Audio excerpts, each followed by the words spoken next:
Hey everyone, and welcome to Inside Games! Yes, welcome back. Strap on them tactical army boots, lace them up tight because we got a bombshell for you guys this week. Yes, there's going to be another Call of Duty, and you'll be shooting Nazis this time! No way, that's crazy. I know, yes. So as the world spins, so too does our mother, father, and creator, Bobby Kotick, give us another Call of Duty. Lawrence, I am on location, undercover, validating all of these COD leaks, and I wanted to let you know I'm in Phoenix. I did also just get married, but I'm also validating the COD leaks while getting married. Yeah, that's the dedication we have. You guys have put a couple dollars in that Patreon bucket, so Bruce was like, great, now I gotta go undercover and find those leaks, so thank you very much for sacrificing your wedding to give us a YouTube episode. So these early leaks, originally coming from a modern Warzone blog post and partially confirmed by Eurogamer, described the game as returning to the series' World War II roots and coming from Sledgehammer Games. Yeah, that all adds up. It's Sledgehammer's turn at the old, Sledgehammer Infinity Ward Treyarch round robin thing they got going on. And Sledgehammer's last Call of Duty game was World War II. So we're getting a sequel to COD World War II, so it's going to be COD World War II, World War II 2. No, this one is apparently called... Alright, here we go. Call of Duty, World War II, Vanguard. Makes it sound like Call of Duty now exists as 3 explicit sub-series. So you got World War II, Black Ops, and Modern Warfare. That makes sense. So far, all these leaked details have been corroborated by Eurogamer, who cite their own anonymous sources in verifying all of those COD leaks. There are some additional details Eurogamer can't quite verify, specifically that the game might take place in an alternate reality 1950s, in which World War II never ended.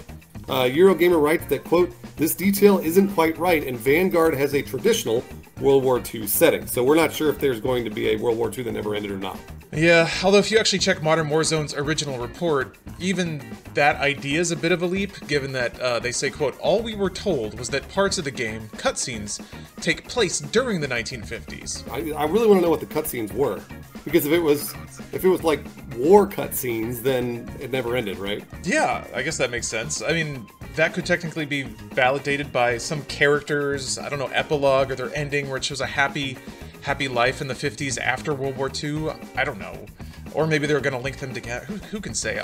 It's not a lot of info to go on, I guess, is the takeaway. Either way, the huge question is, what will this do for Warzone, the cash cow? Yeah, so while only Activision Blizzard knows for sure, we can speculate based on how the Black Ops Cold War integration went, and some recent comments that the company made about Warzone during investor calls. So the short version is that Activision sees Warzone as the marketing tool and sales vehicle for the annual premium $60 Call of Duty games, because again, Warzone is free, which means you'll absolutely be seeing Vanguard in Warzone.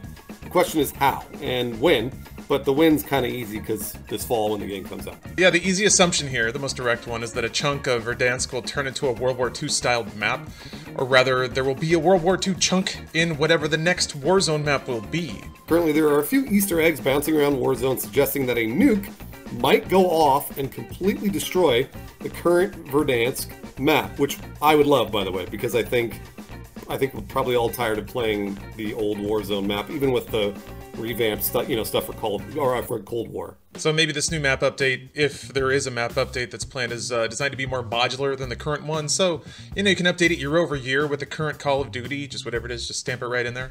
I mean, it makes sense now that Warzone is entering its second year of operation, and it's doing very, very well, but more on that later. Apart from map changes, we can also reasonably assume Warzone will soon get an infusion of World War II era weaponry, which will be real interesting, given how that Black Ops Cold War integration went when everybody was complaining about balance and, all the new skins, all the weed skins on your Cold War era rifles and shit like that. Is that what it was? Yeah, because I didn't play Warzone through that patch. So what I read is that some people said the new guns were crazy overpowered, but kind of hard to use because they didn't have all the new optics and sights and stuff on the modern guns. Maybe the World War II weapons will be even more down this path. They might kick like a mule, but you'll have to rely on iron sights and basic optics. That'd be kind of cool. We got a few hints about what that might look like from an investor call back in February 2021, where Activision Blizzard CEO Robert Kotick, love that guy, touched briefly on the integration of Cold War and Warzone. Black Ops Cold War brought a ton of content to Warzone. It had over 30 new weapons,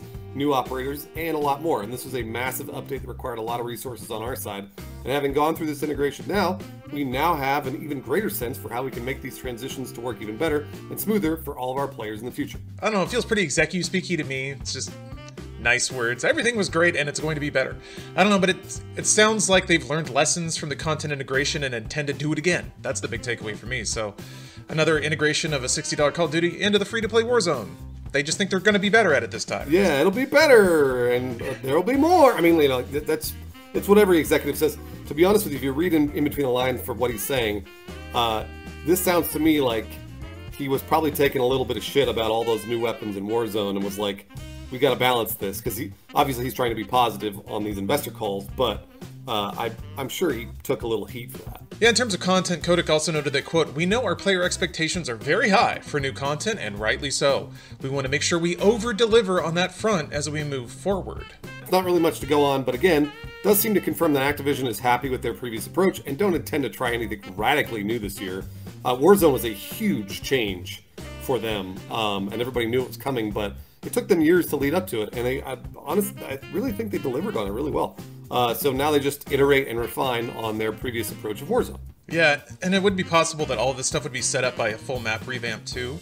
When it comes to like weapon balance and content iteration and all that sort of stuff. So we're multiple levels deep in assumptions here, but you know, it's kind of the point. We're just thinking out loud. Maybe this next Warzone map will have map sections that lean into different kinds of gun loadouts. So you'll have your like World War II area with like Normandy style trenches and stuff like that. That's for kind of wild spray guns that just knock like a crazy mule. Whereas you have like maybe scrap yards that have long vision lanes, and that's for the people who want to use the more modern guns. And then it just kind of becomes this whole island where there's like various areas correlating with the three big brands of Call of Duty, your Modern Warfare, your World War II, and your Black Ops. And then that kind of separates out to the kind of flavors of Call of Duty that people like. So if you just want to play with World War II guns, you jump in World War II Island and you fight over there and occasionally have to fight modern guys. That'd be kind of neat, I guess. I don't know. So this is all in line with comments made by Activision Blizzard CEO Bobby Kotick. During that investor call back in February, he said, quote, "Warzone will continue to be a central part of that future content planning to where our entire community can come together and experience the latest the franchise has to offer." Basically, Warzone will be the free-to-play point of entry that, you know, features content from whatever Call of Duty just went on sale. It's their new moneymaker and billboard at the same time. It's pretty great. Yeah, it's a new golden goose. You can bet they're trying to squeeze as many eggs out of it as possible, but that's what they do. That's what they've always done. For context, and this is kind of interesting, Call of Duty wasn't doing great before Warzone hit. I mean, at least by Activision standards. 2018's Call of Duty Black Ops 4 sold below outlook, according to Activision COO Cody Johnson in February 2019, and you and I have done many reports on Call of Duty sales, and we were always saying Call of Duty is going to die this next year, this is it, this is it, this is it, and we had been also saying for years they need to release a Battle Royale. Better late than never, because they did it, and now it's only succeeding. 2019's Call of Duty Modern Warfare, that's the game that also launched Warzone, outsold every game in the series, set series records. So Activision doesn't release sales numbers anymore, which makes it difficult to really put any of this into useful context, but it's safe to say that's a dramatic turnaround, as we've been reporting on it for years and years and years. NVIDIA's CEO Jensen Huang, of all people, came the closest to putting an actual number on it, saying that the most recent Call of Duty had sold 30 million units, and that was as of 6 months ago. That's as good as the series has ever done, if you trust numbers from VG Charts. Again, Activision Blizzard doesn't say numbers anymore, so this is the best we got when it comes to sales. But Warzone itself is even bigger than that, obviously. In December 2020, Activision announced that Call of Duty Warzone earned 85 million players, or to put it another way, had already grown to more than twice the size of Call of Duty at its absolute biggest. Warzone alone meant that Modern Warfare had more active players during Cold War's launch, which is kind of crazy. When trying to estimate the sales for Black Ops 4, analysts from SuperData noted that, quote, Modern Warfare had 2.7 times as many players as Cold War in November 2020. What's really crazy is how Warzone impacted Cold War's sales in the long run. So, from what info we have to go on, Black Ops Cold War didn't sell nearly as well as Modern Warfare in its first 6 weeks. Cold War earned $678 million in that time period, 6 weeks, while Modern Warfare earned $600 million in 3 days. By February 2021, the game broke into the top 20 best-selling games in U.S. history, according to NPD Group analyst Matt Piscatella. And that was just seemingly out of nowhere. Activision didn't say anything, I guess people just kept buying it. As we know, this is not how games like Call of Duty usually sell. Generally, it's a spike of sales in the first month, and then a severe drop-off. So it's reasonable to assume here that Black Ops integration with the free-to-play Warzone drove a lot of those long-tail sales, which also means you can reasonably expect a similar approach this fall with Call of Duty World War II Vanguard. So we actually don't have to assume, really, for this similar approach with Warzone and COD World War II Vanguard.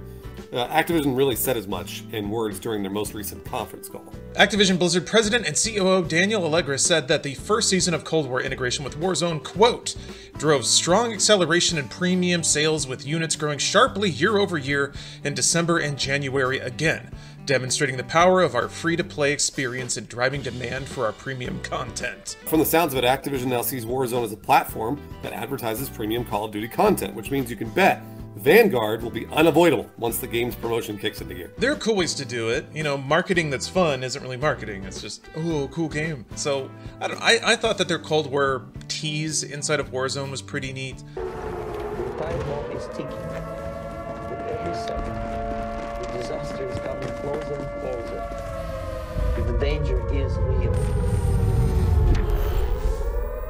Whoa. So, I'm sure that they're going to iterate on that, do something bigger, do something a little more drawn out.